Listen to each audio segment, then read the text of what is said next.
Hi, everybody. Thank you all for joining us today. There is a nice, solid crew of us coming to learn.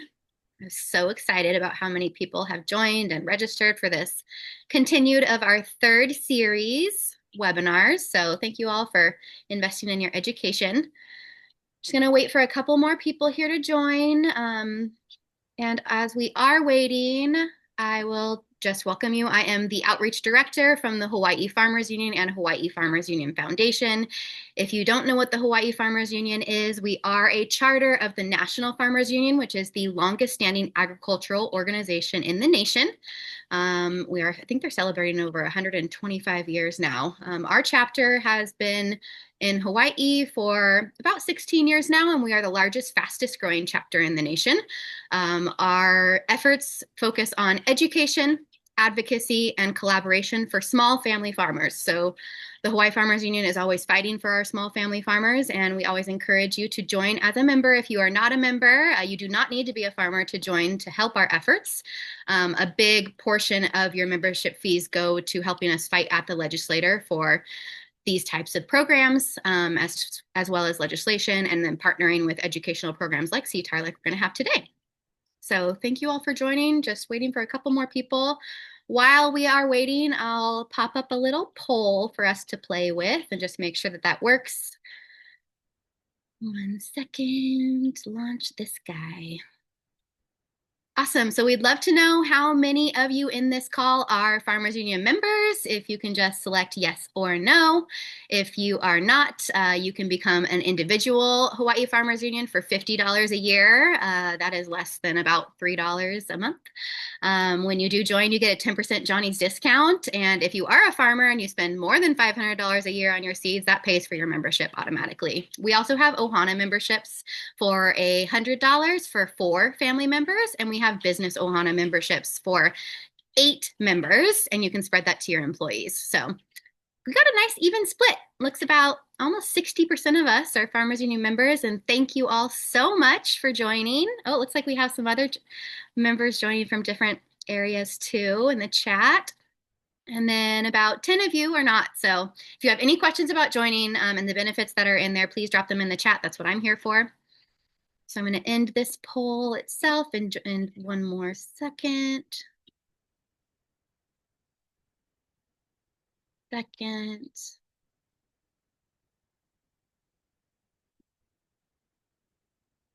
little poll just to kind of find out where you guys are all joining in from. So we'd love to know what part of Hawaii, if you're joining in from. The Hawaii Farmers Union is across the state. We have 16 chapters. We have chapters in a statewide chapter or an island-wide chapter in Kauai. We have 4 chapters on Oahu. We have 6 chapters in Maui County, and we have 4 chapters on Hawaii County. So almost every neighborhood, even Lanai and Molokai, is represented in our union. And we have about 850 members that do comprise our union. Awesome, guys. Let's see. Share those results. Looks like we got Kilauea, Hana, Kihei, Waihe'e, Kapa'a, Haiku, Kauai, Kona, Hilo, Wailua, all over. Love to see it. Well, I'm going to turn it over now to Maile. Maile is our new coordinator that helps with this program, TOPP. The TOPP program is a program that if you are a farmer and you want to transition your farm to be certified organic, we pay you to learn how to do that. So it's available to you on any island. You can reach out to Maile to get signed up with the program, and you're partnered up with a mentor on your island that already is certified organic. And then we pay a stipend to both our mentors, who are our teachers, and to the students yourself. So we walk you through the entire process of how to get certified organic through this program. So I'm going to introduce it and turn it over to you, Maile, our Organic Technical Assistant Specialist. All right, great. Thanks, Ashley. Can you see my screen here? Yeah, it looks great. Perfect. All right, well, aloha, friends, farmers. I'm Miley Woodhall, the Organic Technical Support Specialist here at the Hawaii Farmers Union. I just want to thank you all for hanging out with us for the next hour here tonight. So this program is through the USDA Transitioning to Organic Partnership Program, also referred to as our TOPP grant. We're here to help farmers and producers, primarily, you guessed it, with organics, but we also can help you with other types of assistance such as business development, grants, loans, and so much more. So we're here to provide you with support and pathway programs and additional resources. So in addition to our technical support, as Ashley shared, we also have our new TOPP mentorship program where we can pair you with an expert organic mentor and you can receive a $500 stipend to participate. The main requirements that we're looking for are for producers that are willing to adopt organic practices or are looking to pursue certification. So if you're interested in any of these programs, please feel free to reach out to me. And I'm just going to stop sharing here and allow Ashley to go ahead and queue up the poll at this time. And don't worry here. I'm curious just to test your knowledge. You didn't accidentally sign up for a surprise exam tonight. So just go ahead and do your best to fill out this poll. So the question is open burning allowed in organic production? And I'll go ahead and let you just read through the answers there and fill it out. And interesting, it's pretty equal guesses here. Let a few more roll in. And while you're continuing to do that, I'll go ahead and share the answer, which C is correct. So for organic certification, it's really frowned upon to do open burning. The only case that you could do that is to suppress diseases. However, contained burning within certain systems can be acceptable. So we'll go ahead and continue on to question 2. Okay, so what must be true for on-farm biochar to be used in organic production? And again, I'll let you read through that and take a moment to just go ahead and answer.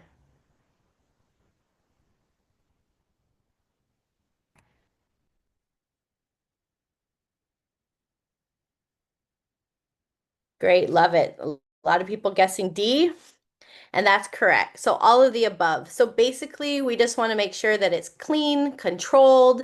It's important to let your certifier know that that's one of your practices. As I always say, as always in organic, if in doubt, just go ahead and document it.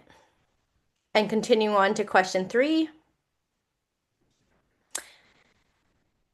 So does biochar need to be pre-approved by your certifier? And again, go ahead and just take a moment to take a guess.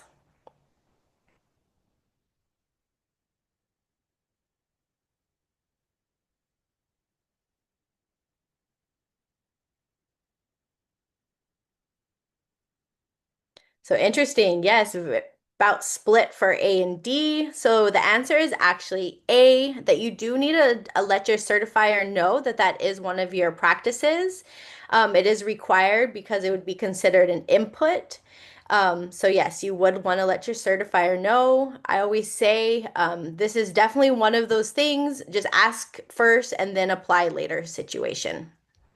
Great. Well, thank you so much for participating in that poll. We'll go ahead and close that out. And I guess without further ado, we'll go ahead and jump into our keynote speaker. We are so thrilled to have Eric here. He's an education specialist with UHCTAR. He's been doing extensive work on biochar and compost and soil health here in Hawaii. And we're so thrilled tonight to get to learn from him. So, Eric, thank you for being here. And without further ado, I'll go ahead and pass it over to you. All right, thank you, Miley. I appreciate you inviting us and do a small introduction of myself. But first, I want to share my screen for everybody.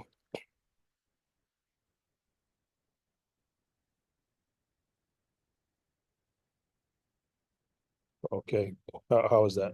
Looks great. Looking good. All right. All right, here we go. So, my name is Eric Collier. I am the education specialist for the Sustainable and Organic Ag program here at CTAR. And I think many of you might know Dr. Ted Radovich. He's the lead right now for the Sustainable and Organic Ag program, the SOAP program. And we do a lot of work in sustainable organic ag research, as well as We provide a lot of assistance to organic and also non-organic producers. We're not exclusively organic, but we do push for organic, but we'll also help folks who are managing organic or in a sustainable way. Uh,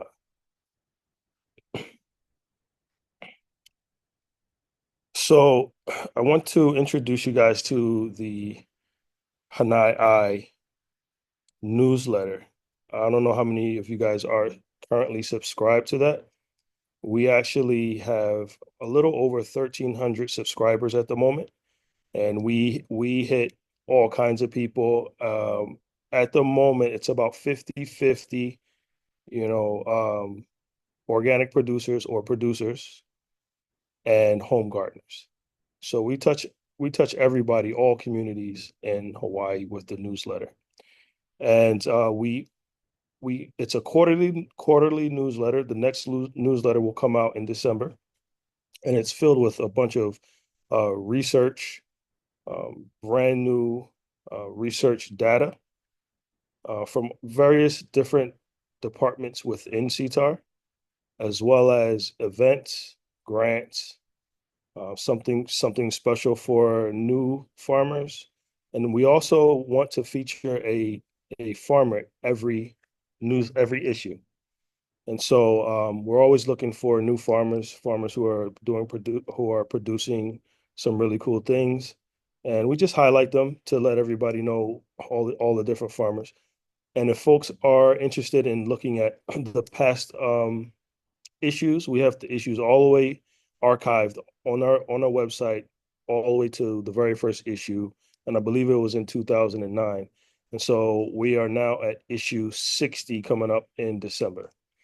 You guys can access that right now by going to the cms.ctar, as in Harry, R as in Robert, Hawaii.edu / So I wish it was a easier web address, but it's not. So that's the newsletter. That's one of the products that we produce.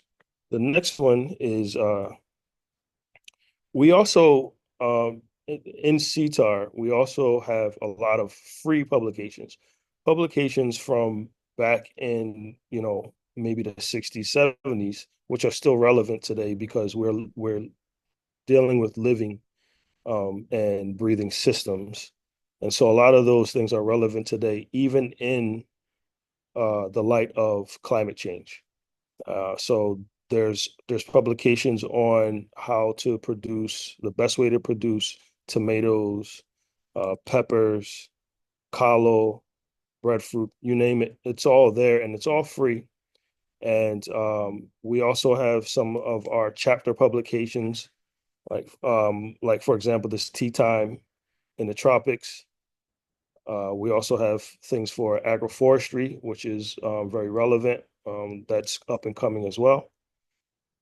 So you guys all have access to those things. And the cool thing about CTAR is that we get to spend our own funds to do this research. And sometimes we may do research, a lot of times we do research based on the want and the need. And so if you guys know your extension agent, like a Jensen, Ueda, Kylie Wong, just Amjad, Ahmad, all of these guys, if you speak to them and you say, hey, this might be of interest. There's a number of farmers that are looking to maybe get into this particular industry. We want to know how feasible that is. We want to know how this is applied. It could be an approved pesticide, organic, NOP approved pesticide. And you say, okay, will this work on the soft bodies? So I want to implement. What kind of beneficial plant should I plant? What kind of crops, cover crops? How do I implement green manures? Those types of things, and those guys will get together, formulate something, and they'll do it if the funds are available. But a lot of times the funds are very specific to projects, and if it is something that producers need, we'll write a grant for that and we'll get the money and then they'll do it. That's how a lot of it works. Okay. This is our social media. I don't know if you guys are following us on social media. So we have our Instagram page. It's soap_Hawaii. Please like and follow. That goes well with our metrics. And we post a bunch of events, maybe highlight some research, highlight a bunch of different things that's relevant to Hawaii. And so it's a good place to kind of stay abreast on the events if you're not following a bunch of other folks. And our Facebook is Sustainable and Organic Ag Program, CTAR, and that pops up as well. So we're on both of those social media platforms. We used to be on X. We're still on X, but we really don't put too much out there on X anymore because it's not very active at the moment. Now, like I said, one of the things that we all encounter here in Hawaii is the complete total cost of production. And that plays into how much the customer is going to pay for the end product, for the commodity. The cost of bringing in fertilizers, the cost of seeds, the cost of bringing in equipment. All of these things, we have additional costs. And so one of the things that the SOAP program has done in the past is they looked at the different inputs, local inputs that would reduce the cost for producers. And some of those might be, utilizing how to better utilize compost, the tankage, what's the application rate for tankage, what's the average percent of nutrients in the tankage and how to apply it to the fields. Although the price of tankage has gone up because of demand, that's pretty normal. Also, we looked at biochar. We've looked at biochar in the past, and we've began a new way of approaching biochar, and I think you guys will find it pretty exciting and relevant. We also look at applying sea vegetables, which is invasive algae. So we're looking at invasives to one, mitigate the invasive species expansion, but also to how can we use those to our benefit? How can we apply that as an input and it be effective for our production? And that goes towards having a sustainable production method or production system here in Hawaii, which is very much needed. And a lot of this information, if this is new to you, it can be found on the SOAP website. Some of it is under resources. Some of it is under different topics. If you can't find anything, you can shoot me an email. My last name, Collier E@hawaii.edu. Very simple, Collier E@hawaii.edu.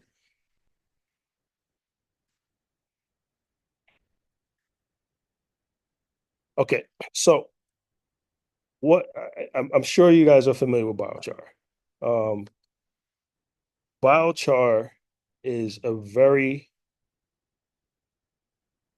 it's not new. It's just something that has been utilized since ancient times. The idea of biochar was originally had when down in Central America, they found a place where there was maybe 3 or 4 feet of quote unquote biochar, and they called that terra preta. And it was black. It was a black soil, very high bioactivity, lots of microbial life, lots of nutrient dense in the soil. The soil nutrients was stable. The soil pH was stable, etc. Now, fast forward into today, we can produce biochar basically from any organic material.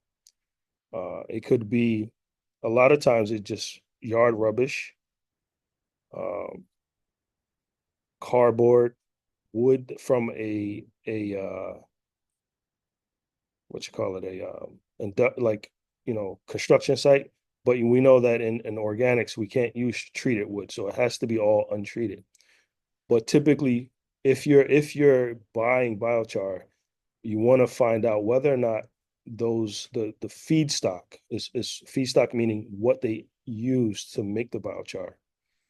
If it where's it from? What's the source, right? And it's specifically burned with low to no oxygen. And that process of burning with low to no oxygen is called pyrolysis, right? And biochar has many properties, and it can vary based upon this feedstock. It could change on the temperature, and also how long that burn process is. Though all these things affect the physical property as well as the chemical properties of the biochar, which is relevant to the application in the soil. So different feedstocks will have a different, I guess, quality of biochar. All right, and I'll demonstrate that very shortly. Now, biochar is really good. It's known for its nutrient retention because of its chemical property. It's a carbon. Once all of the volatiles are burnt off, the hydrocarbons, the terpenes, all of those are burnt off, and it allows for the basic carbon structure to hold on to additional nutrients. It also increases the soil's water holding capacity. Um, it helps the plant because it holds on to the nutrients. It holds on to moisture. It helps with plants' immune system. It makes the plants more tolerant or resistant to diseases. It also can enhance the plant growth, and I'll demonstrate that later. It also promotes the beneficial soil microbes, which are essential for healthy plants and a healthy ecosystem. It reduces greenhouse gases by sinking a lot of the carbon dioxide into the soil, not for a few years, not for a few months, but we're talking hundreds of years, potentially thousands of years. So you're also helping to mitigate um, the effects of global warming and the negative effects of industrialized, we'll just call it industrialized farming rather than organic farming. There's a difference between the two. And it has the potential to remove the heavy metals and pollutants from the soil and also water. So some remediation efforts will use biochar or a charcoal, which there's a difference, to clean the soil, clean soils, clean the environment. In fact, they use um, some form of natural products to clean out the alloy. And some of that is with biochar. And that's based on my conversation with the folks who are involved in that particular project. Biochar also, um, it attracts the beneficial organisms in the soil. Because of this balance of microbial life, it actually promotes the beneficial bacteria, fungus, nematode population within the soil because of its physical and its chemical properties, it raising or lowering or raising the soil pH. It also improves crop production. Like I said, it sequesters carbon into the soil, and it improves the soil structure. It increases the soil biomass. Uh, Now, here we have a ton of invasive species. And in the previous slide, I mentioned we use the sea algae and invasive algae as a soil amendment, and that, like I said, you guys can find that data on the website. But we thought, okay, well, biochar utilizes it's best to utilize hardwoods, and we have a ton of Lucena um, all over the place. We see it all over the roads. It's in the fields, and they're very invasive, particularly the ones with the pods.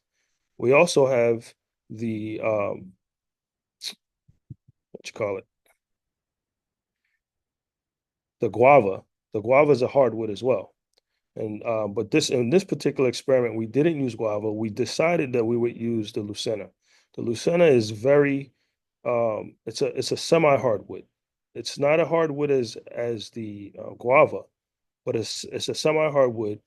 And so if we're thinking, okay, we need to mitigate some of the invasive species population, particularly on our lands.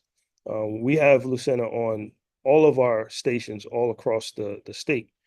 And so we say, okay, well, that's a free invasive. We're getting rid of the invasive. We're turning that into something that can be utilized to amend the soil and to potentially create a higher yield or develop a higher yield and healthier product for the market. So we said, okay, let's take a look at that. And so we took Lucena. It was originally imported for livestock feed. It's a high nutrient, it's a legume, it's a nitrogen fixer. And so it's a high protein for livestock. But if you're well, Hawaii, we don't have the issue, but we have the gut microbes in our livestock to help to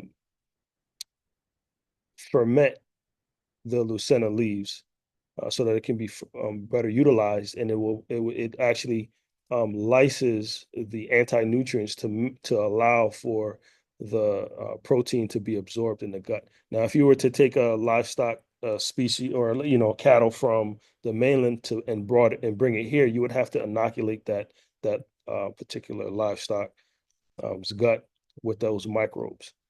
And so right now, a lot of Lucena is being used in Australia as a feed, and it's very nutritious, and they've shown significant weight gain with that as a addition to the feed and fodder. And so we said, okay, we don't use that so much here.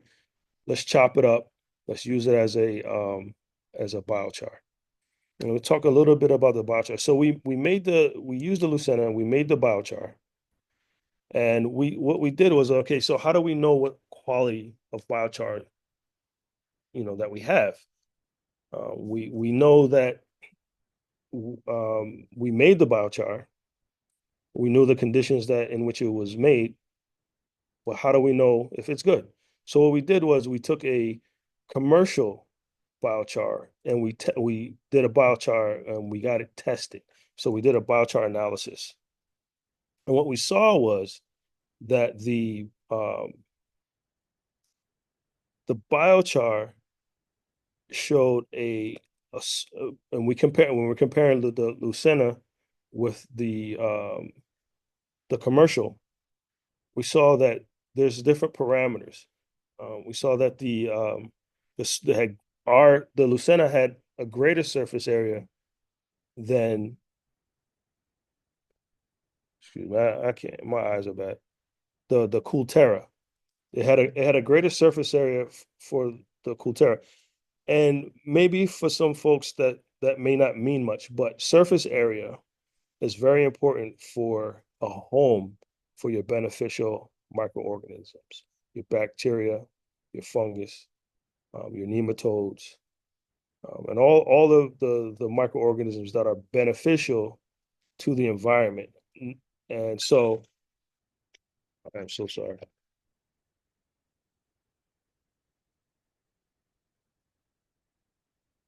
Sorry about that. All right, and and so when they did studies, they found that 1 tablespoon of biochar could potentially have a surface area of one, like if you spread it out flat, would have a surface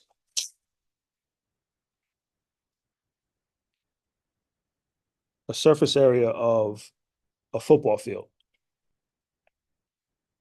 and so the surface area is really important for the microbial home. Now we looked at the pH. The pH, it was more alkaline than the commercial.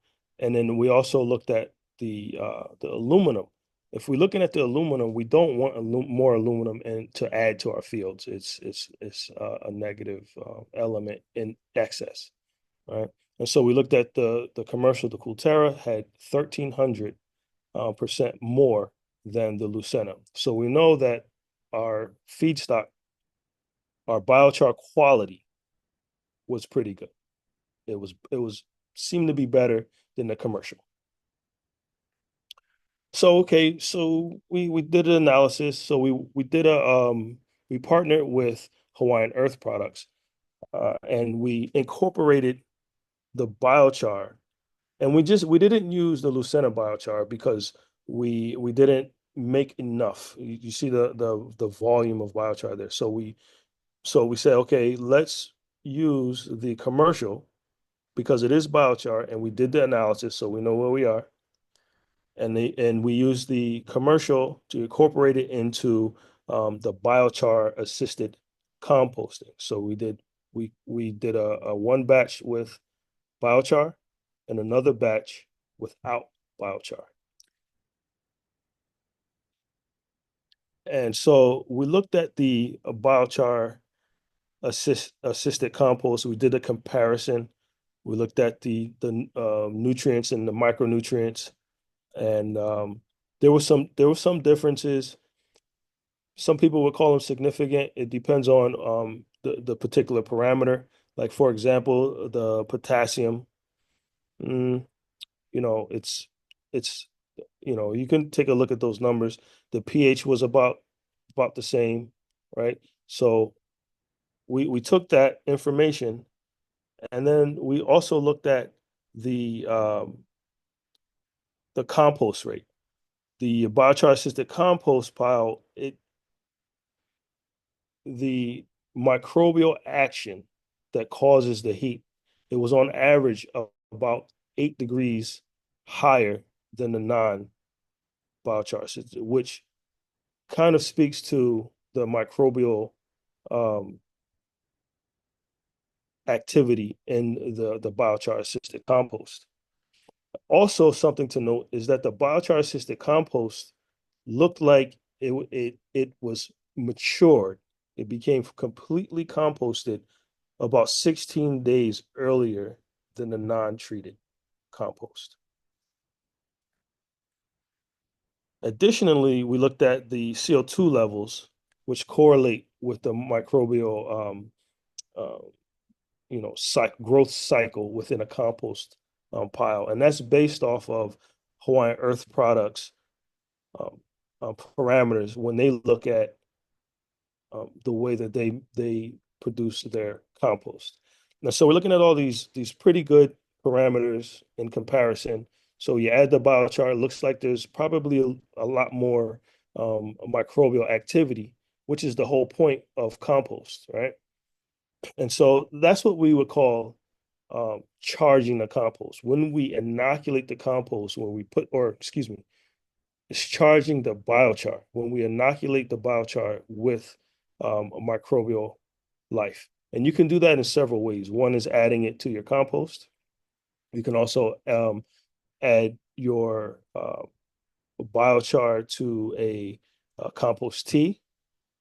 You can even spread biochar directly to your field, but you'll have a negative effect. Now remember, biochar is a nutrient sink. It has to have it.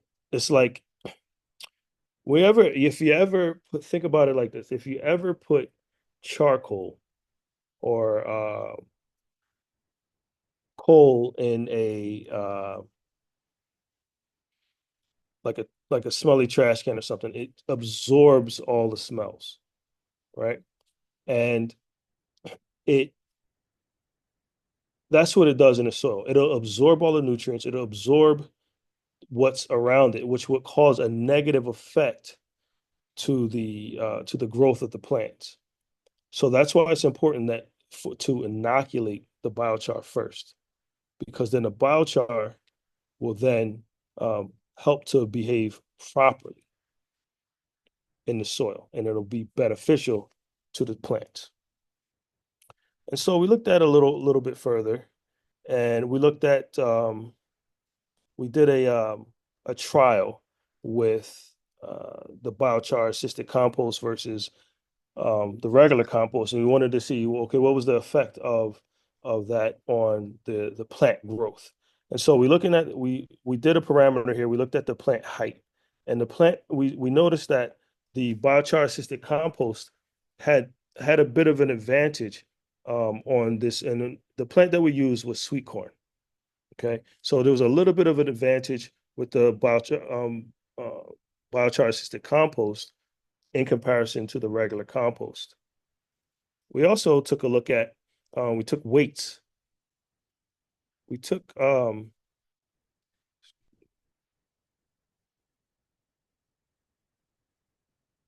weights, and we noticed that the biomass of this particular corn was also greater in the biochar assisted compost in comparison to the regular compost.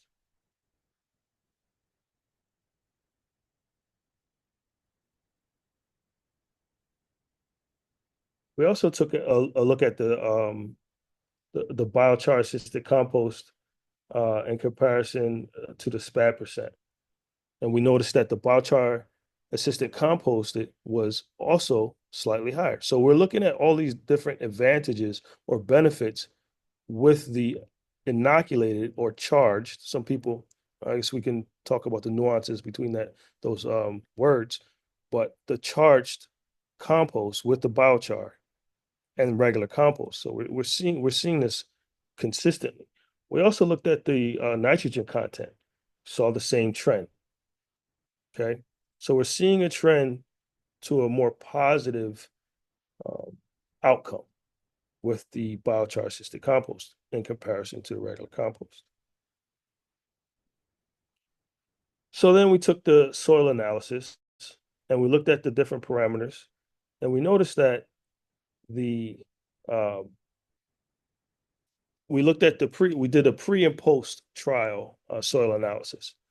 And let's look at the magnesium, which is excuse me, it's the sixth row down on the left. Pre-trials, this is parts per million. It was 1,009 parts per million, but it jumped to 2,000 parts per million in the biochar assisted in comparison to 1,700 in the compost. And that's one of the things I forgot to mention, that we had two different sites. One site was in Kunia, which is and the other site was in the Waimanalo. So we looked at both. And the reason why is because they both have two different soil types, a mollisol and an oxazole. The Waimanalo has a mollisol soil, and Kunia has the oxazole soil. And those are indicative of the different soil types that our producers are growing their thing. And I thought, and I apologize, that was something important to mention. And so when we looked at it from Kunia, which is a oxazole soil, we noticed that the parameters with the biochar assisted compost outperformed, or there were greater parts per million of the micronutrients, the elemental micronutrients in comparison to the compost in both places, in both Kunia and Waimanalo.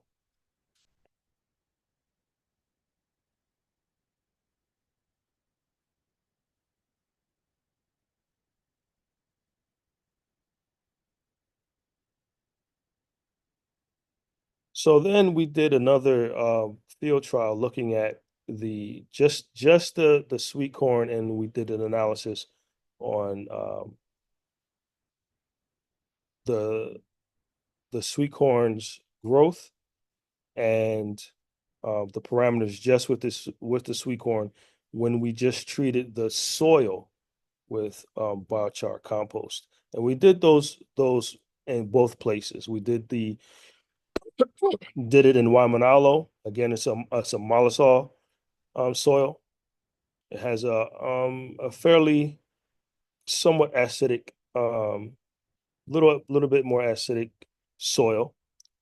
And we also compared it with our location at heart, which is the oxisol soil. And it has very low activity clay and is much more acidic than the Waimanalo location.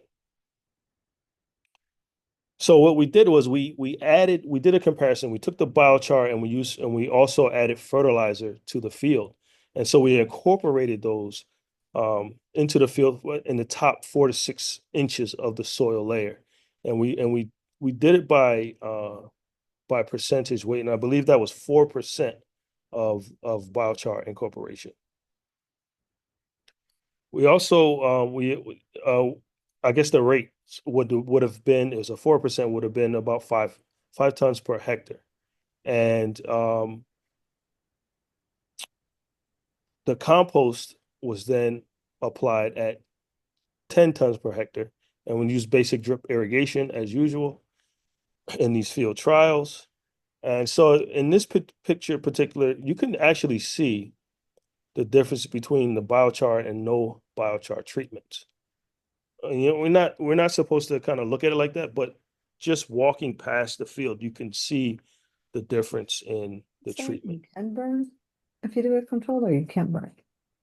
I'm sorry. You can't burn what? Okay. Was that a question? I think somebody accidentally unmuted themselves. We have about Okay. 3 more minutes for you, Eric, before we jump over to Q&A. Okay. Okay. Let me move a little bit quicker. Okay. So under the biochar treatment, we noticed um that the plants were taller, thicker, they had larger ears, the leaves were greener, as you can see in this depiction here. We also took those parameters as well. We noticed that the biochar treated fields section of the fields also had greater outcomes in husk weight versus the non-biochar. We took the total sugars, and we also noticed the same trend. Biochar had more sugar content than the non-biochar, as well as the carbon percentage. We also looked at the CO2 rate, and you can see yourself that the biochar had much more CO2 production than the non-treated. Now, we noticed that there was an increase of all plant growth and yields, the quality, the soil property, and it suggests that the biochar had a positive influence and a positive impact on the overall plant growth. Like we said that the biochar, it definitely improves nutrient availability to the plant because it renders the soil nutrients static once it's charged. It renders the nutrient static, and it becomes bioavailable when the plant needs it because of the plant and microbial system or interaction. That's why. Now we did this. We produced the biochar, and this is one of the things that I think a lot of people wanted to get to, was we produced a lot of the biochar in a very small batches. We used two steel drums, a 50 and a 30 gallon, 50 gallon and a 30 gallon. As you can see, we drilled the holes into it. I don't know if this will play. Cut the holes into the top of the 50, right into the lid. And we also drilled some air holes at the top of this is a 1/2 inch drilled air holes, evenly spaced around the perimeter of the 50. And that's the 50-gallon drum is the external chamber. And now the 30-gallon, which is the blue, is the internal chamber. And you're looking at the bottom of the internal chamber. The bottom of the internal chamber has no other holes other than these, what we call gas holes. It's to allow the syngas, the gas that comes off of the biochar feed, to escape. And then it's recirculates and it reburns. It's called a retort. We put a double walled chimney on there to increase the efficiency of the burn. And once we filled the internal um, chamber with the Lucena, we packed it tight, and then we filled the outsides of that internal chamber, which would sit inside of the 50-gallon, and we packed as much fuel as we can. That fuel on the outside or in the inside of that 50-gallon is going to be used to bake and create that pyrolysis in the 30-gallon. So it typically, when you light a fire, you light it from the bottom, but not this one. We light it from the top and it burns from the top to the bottom. And as it's burning from the top to bottom, those holes from that 30-gallon drum is pushed out as the heat increases. It pushes and it's baking the internal um, Lucena, and it's pushing out the syngas. And those syngases are very volatile, they're combustible. And so it reburns on the outside, inside into that 50-gallon drum. As you can see, it's burning from the top. When you put the lid on it, that chimney acts as a it helps to aerate, pull the air up into the 50. I don't know if you guys can see those holes at the bottom of the 50-gallon. That's just for air. And so as it's burning, it's supposed to burn from the top down. And I'm pointing to this hole because it's supposed to be clamped tight, right? And that's a consequence of the warping from the drum. So this is it burning.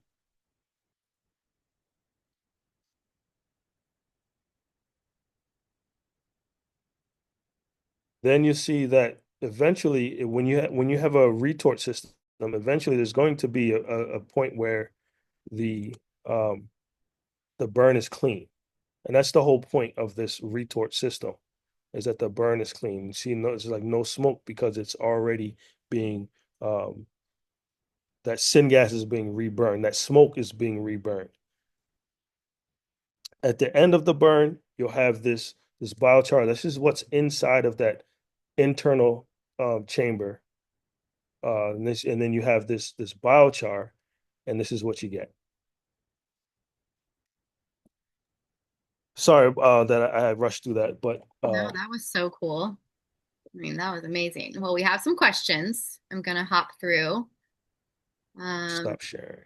go to the top.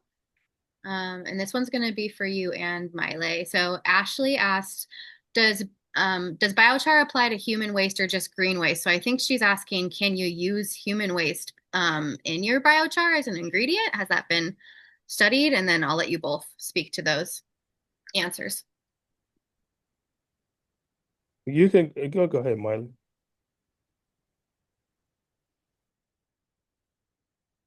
Oh shoot, Miley, let me do the unmute part. You're probably, or you should be able to. Yeah. Sure, I just unmuted. So yeah, I mean, I can't speak to it from a biochar perspective, but from a certifier perspective, unfortunately, human waste or sewage sludge would not be allowed. However, we have seen some successful backyard growers do some trial basis. And I'm assuming that there'd be potential to maybe blend that in there, but maybe Eric can talk a little bit more about the potential of utilizing that within the mixture.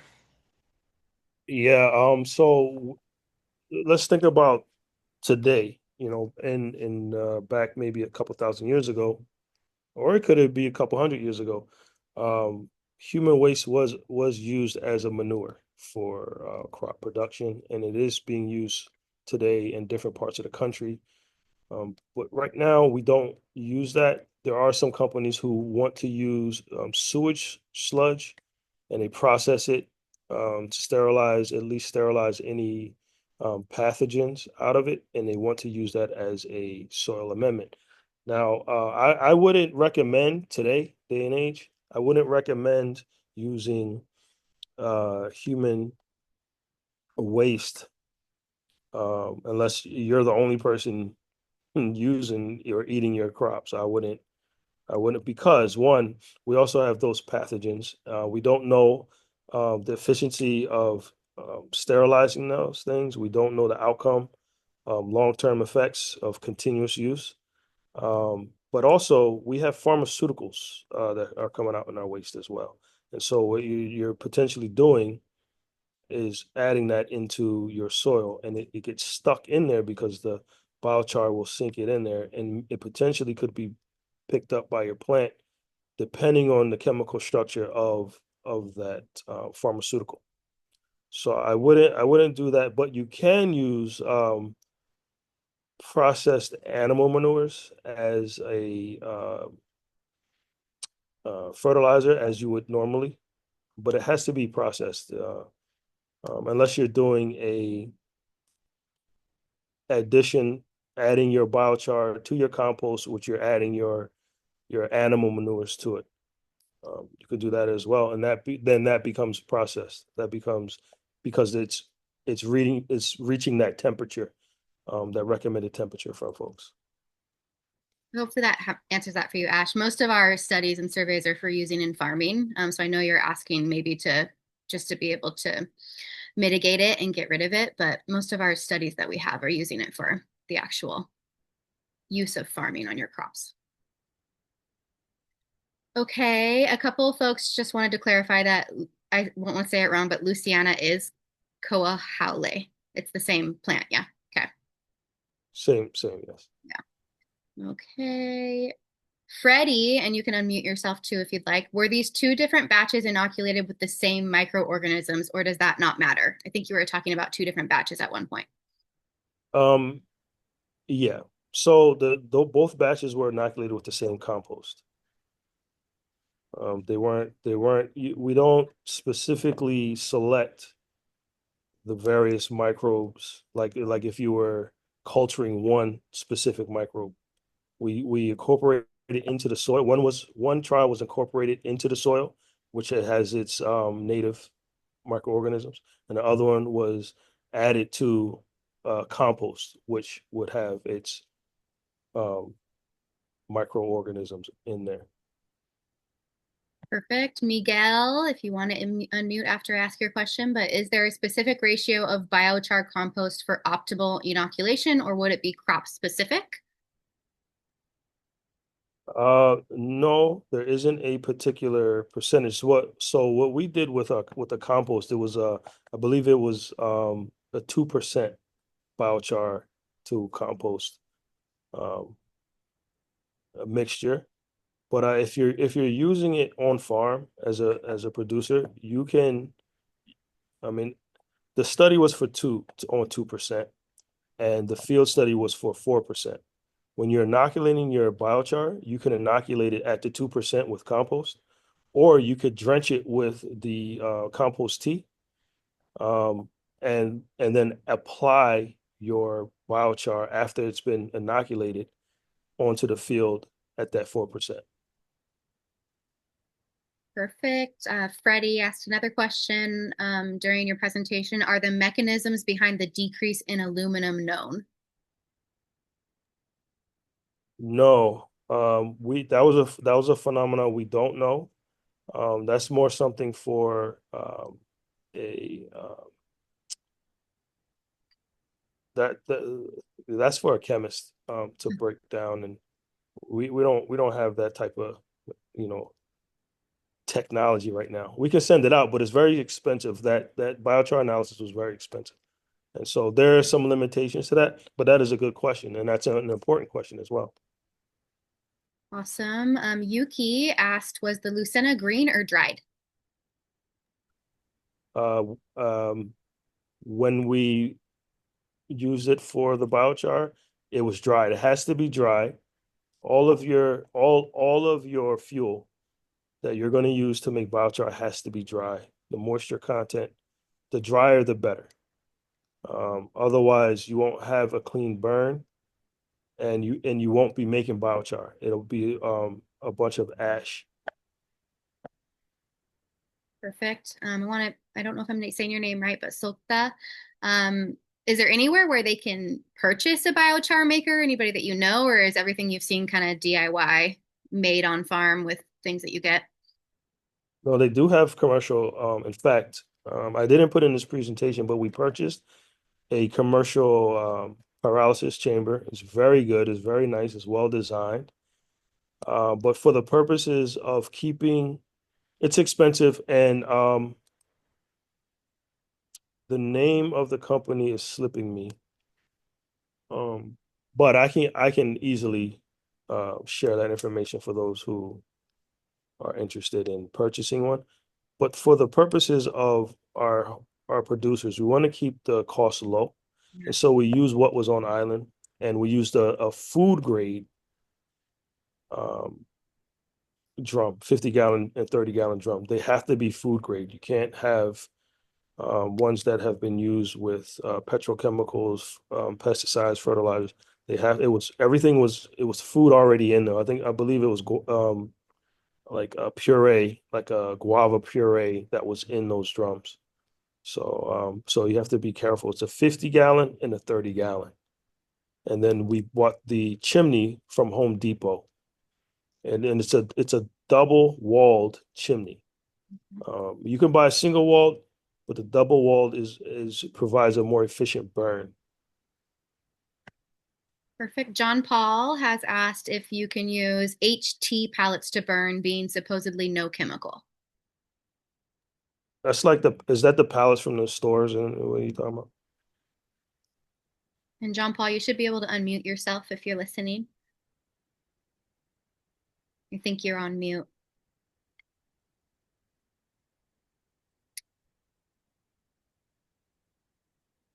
See, here we go. I unmuted you. You can ask your question now. This is John Paul. Can you hear me? Yes. All right, good. Yeah, the HT are the ones that they're supposedly heat treated. That's what the HT. And my understanding is those are the ones that don't have chemical introduced to the pallets. So I was like, oh, maybe this will work for my my biochar. You can, yeah, you can. If if you're, I would also caution, like, where's the pallet coming from, right? Because there's also residuals sometimes on those pallets, and wherever their pallets are laid. So I would be wary of that.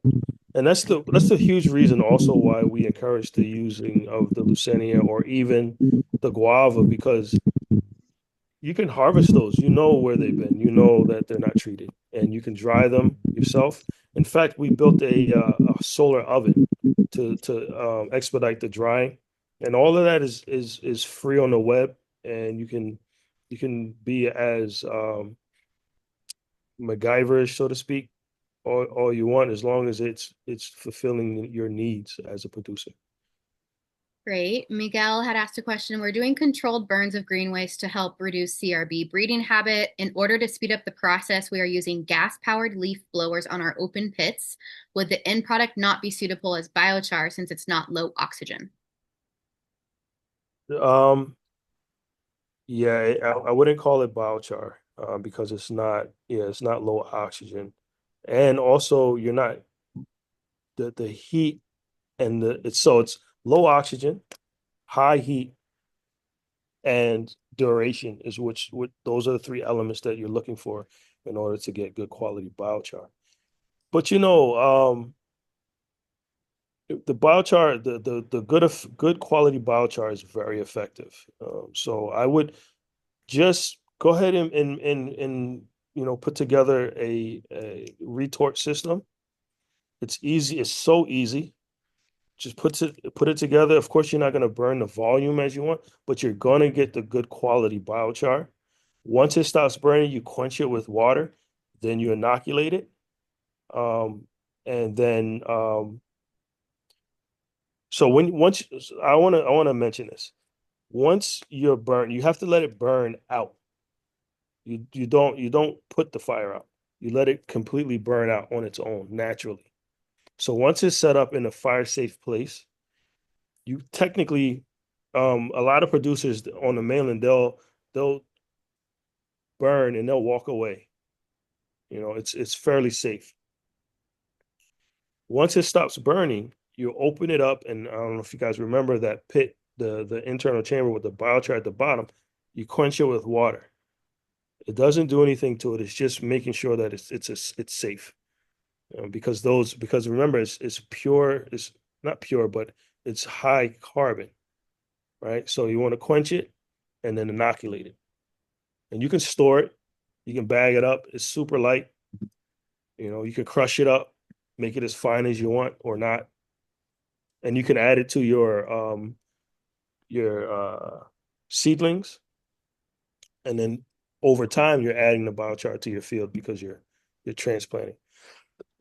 Excuse Kanaloa asked, what if you put the sealed drum in the middle of the ag burn pit? me. It might work. It might work. Um, Got to cover it up. Yeah. Cover it up completely. But also remember that drum isn't quite sealed. It's Mm-hmm. important to have those air holes at the bottom because you're releasing syngas as you're cooking. It's releasing gas inside all woods, all plant material. They have terpenes and different hydrocarbons that are in the wood. That's what allows the plant to have its defense mechanism, so to speak. Yeah, the defense mechanism. And so that comes out. It comes out as oil, comes out as gas. Where is it going to go? If you trap it, it's gonna so you're creating a hazardous condition. So you have to have those drill holes at the bottom to allow the syngas to release. Now, if you have it open in the fire and you're baking it, you'll see that syngas release, and it'll be like little flames coming out the bottom. So it's important to have those air holes.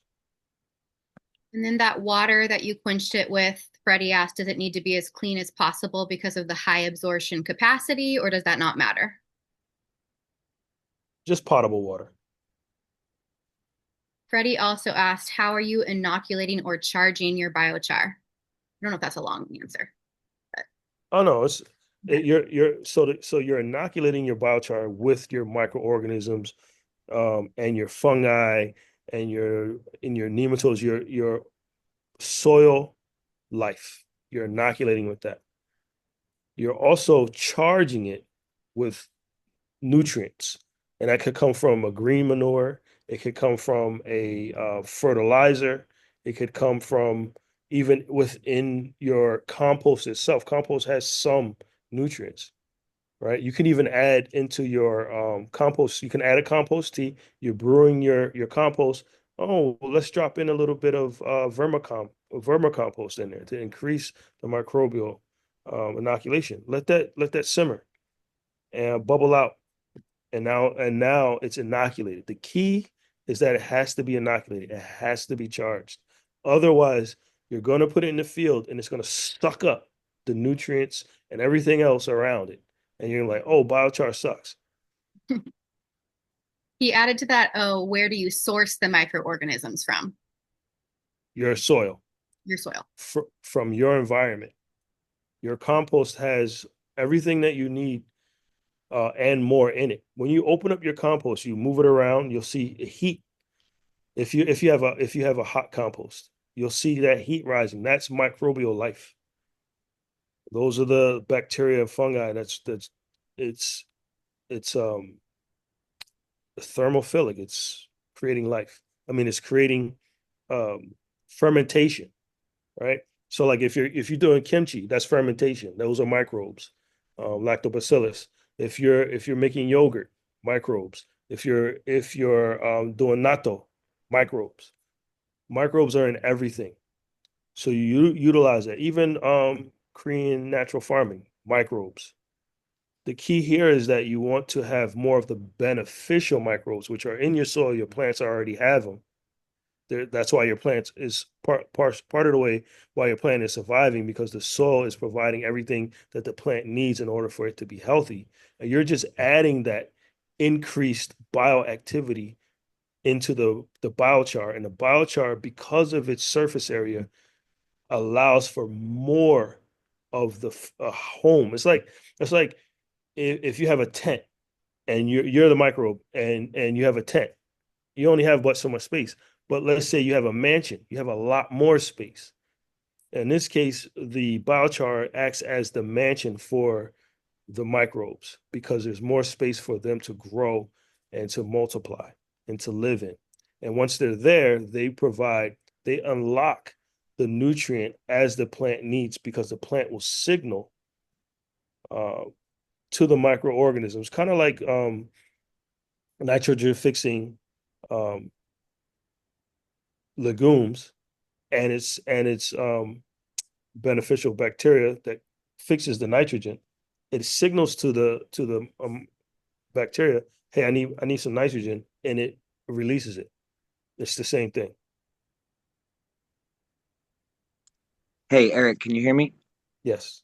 Hey, this is Freddie. Hi. And my question, more so what I'm asking is, there's all different types of compost. People, you can do your compost, it's not fully finished, it's this or that. There's also so many millions of type of microorganisms you can source, your white leaf molds in the forest and different things. More so what I'm asking is there a particular type, like, is just any old compost good enough, or is it better to source a more highly diverse array of microorganisms from all over?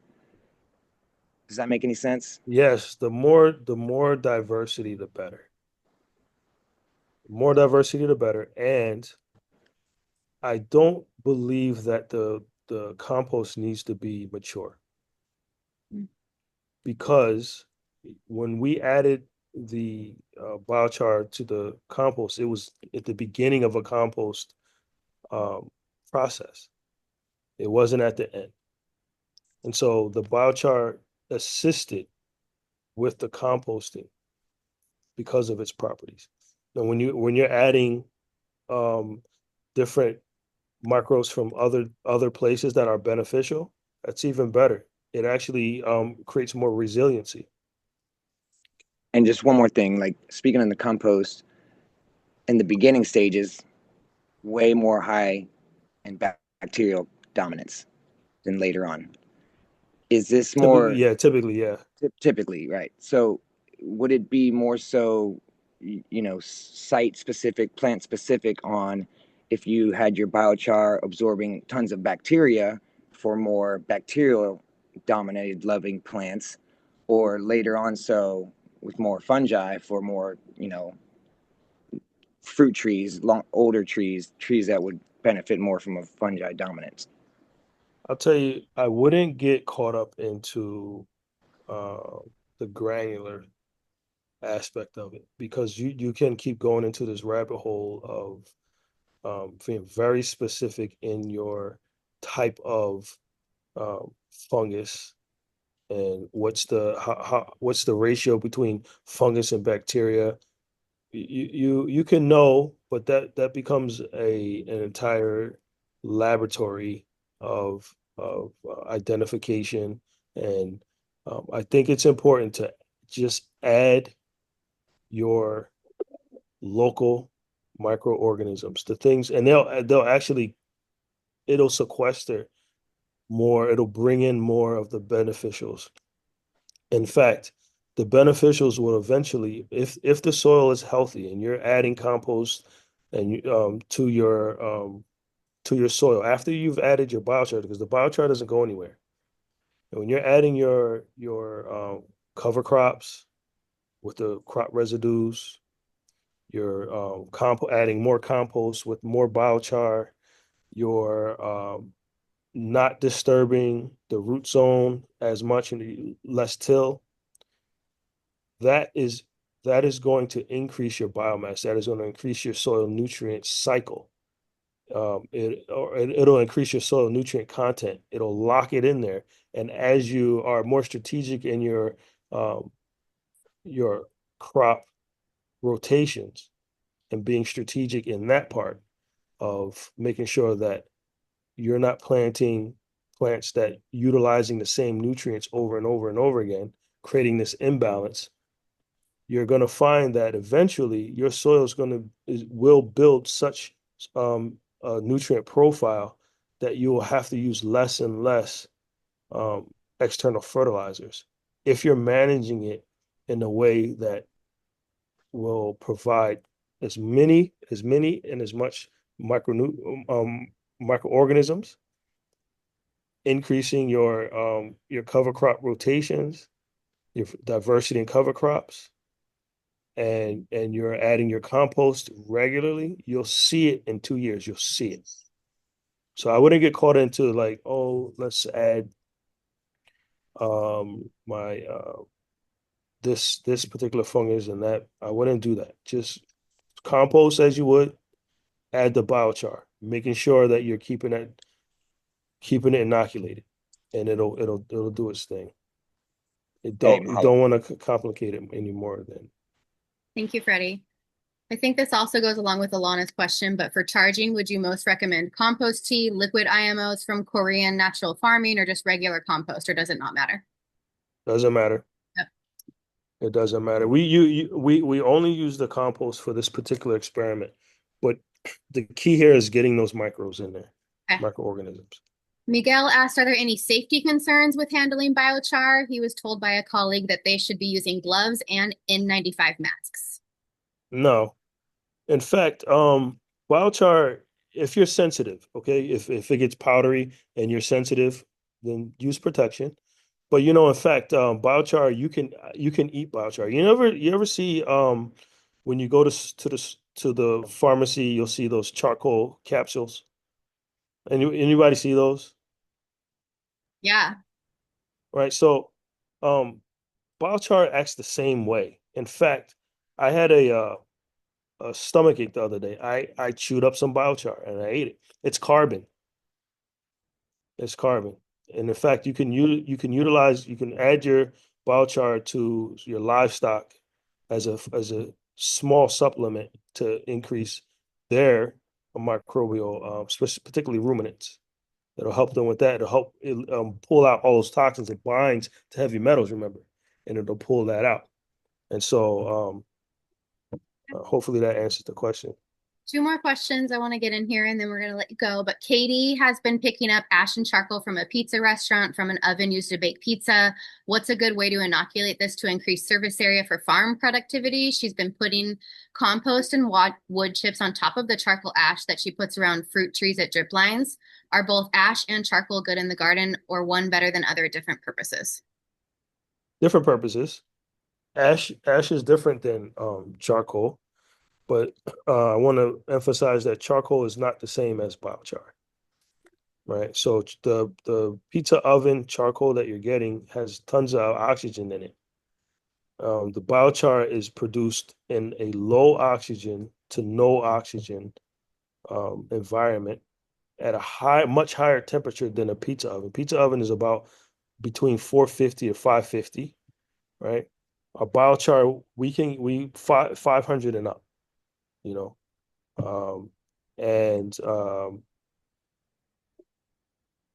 yeah, so the ash will just kind of amend the soil with minerals, a lot of minerals, a lot of also amend with the pH. But the charcoal, um, I can't really speak to charcoal because we didn't. I don't. I delineate between charcoal and biochar. Um, so those are specific differences between charcoal and biochar. Okay, the last question that we're going to cover tonight is from Kolhor. Biochar provides benefits that many say are not needed or useful once balanced in the soil and therefore to use at get-go and then after 1 to 5 years do not need to use again for 8 to 10 years. Is this generally accurate for an organic farm soil? Well, from my perspective, um, when we go back and we looked at the Terra Preta, the one where it was originally found, like I said, they have a couple feet worth of that biochar. And eventually, yeah, you don't need to continue to add it. You don't need to continue to add it, but it doesn't do any harm in continuing the process. In fact, what they found was in the area where they found the Terra Preta, it was so much microbial life that that the soil was building on itself because the microbes would die and it would leave its carbon, you know, structure, and it would continue to build on itself. It was almost like the soil was living. It was so it was alive. So you don't have to keep adding it, but it doesn't hurt to continue. Well, if anybody has any more questions, how can they reach out to you, Eric? You've been such a wealth of knowledge tonight. You can email me, Collier, COLLIERE at hawaii.edu. I think Cole Hauer has my email there. Mhm. Perfect. And Miley, did you want to pop in to say anything at the end here before I turn us off for the night? I just want to thank Eric for being our keynote speaker. That was super informative, and for everyone to participate tonight. Just to let you know, these webinars are recorded, so we will share them, and we are doing them every month. So stay tuned for our next one. And yeah, just thank you all for being here. And back to you, Ashley. Awesome. And if you guys want to find out about this, you will want to join our newsletter, which is on our website. Just to go to the Hawaii Farmers Union website. A pop-up will pop up at the bottom where you can sign up for the newsletter and start to get this. And if any of you are on Kauai, we also do these types of education for TOPP in person. So our next event is going to be on Kauai. That's why I say Kauai, but we've already done one on Maui. We've done one on Big Island. The next one is going to be on Kauai, and we're going to keep popping islands all throughout the year. So on Kauai, that's Sunday, November 7th at Molo'o'a Organica, if I say that right. But you can learn these kinds of things in person. We're going to be focusing on fertilization at that experience, and it's also free. So we hope to keep educating you folks, and join the union if you can to support these efforts. And we hope to see you all in the next webinar. So thank you guys all for joining us tonight.